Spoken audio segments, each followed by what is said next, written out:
ಪಣಿಯೂರು ಭಗವಾನ್ ಶ್ರೀ ಬಬ್ಬುಸ್ವಾಮಿ ದೇವಸ್ಥಾನದಲ್ಲಿ ಶ್ರೀ ಬಬ್ಬುಸ್ವಾಮಿ ಮತ್ತು ಪರಿವಾರ ದೈವಗಳ ಪುನರ್ ಪ್ರತಿಷ್ಠೆ, ಬ್ರಹ್ಮಕಲಶೋತ್ಸವ ಮತ್ತು ಸಿರಿಸಿಂಗಾರದ ನೇಮ ಸುಮಾರು 1 ಕೋಟಿ ರೂಪಾಯಿ ವೆಚ್ಚದಲ್ಲಿ ಪಣಿಯೂರು ಭಗವಾನ್ ಶ್ರೀ ಬಬ್ಬುಸ್ವಾಮಿ ದೇವಸ್ಥಾನದ ಜೀರ್ಣೋದ್ಧಾರದ ಅಂಗವಾಗಿ ವೇದಮೂರ್ತಿ ಬೆಟ್ಟಿಗೆ ವೆಂಕಟರಾಜ ತಂತ್ರಿಗಳ ನೇತೃತ್ವದಲ್ಲಿ ಫೆಬ್ರವರಿ 22ರಿಂದ ಮೊದಲುಗೊಂಡು ಫೆಬ್ರವರಿ 25ರವರೆಗೆ ಶ್ರೀ ಬಬ್ಬುಸ್ವಾಮಿ ಮತ್ತು ಪರಿವಾರ ದೈವಗಳ ಪುನರ್ ಪ್ರತಿಷ್ಠೆ, ಬ್ರಹ್ಮಕಲಶೋತ್ಸವ ಮತ್ತು ಸಿರಿಸಿಂಗಾರದ ನೇಮ ಜರುಗಲಿದೆ.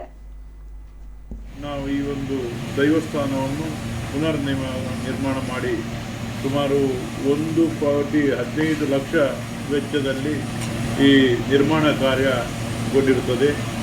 ಈಗಾಗಲೇ ಎಲ್ಲ ಕಾಮಗಾರಿ ಪೂರ್ಣಗೊಂಡಿದೆ.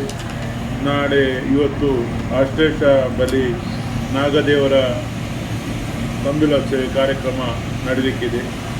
ನಾಳೆ ನಮ್ಮ ಹೊರೆಕಾಣಿಕೆ 3 ಗಂಟೆಗೆ ನಮ್ಮ ಕುಂಜೂರು ದುರ್ಗಾನಗರ ಕಟ್ಟೆಯಿಂದ ಹೊರೆಕಾಣಿಕೆ ಬೃಹತ್ತಾದಂಥ ಹೊರೆಕಾಣಿಕೆ ಒಂದು ಕಾರ್ಯಕ್ರಮ ಇದೆ.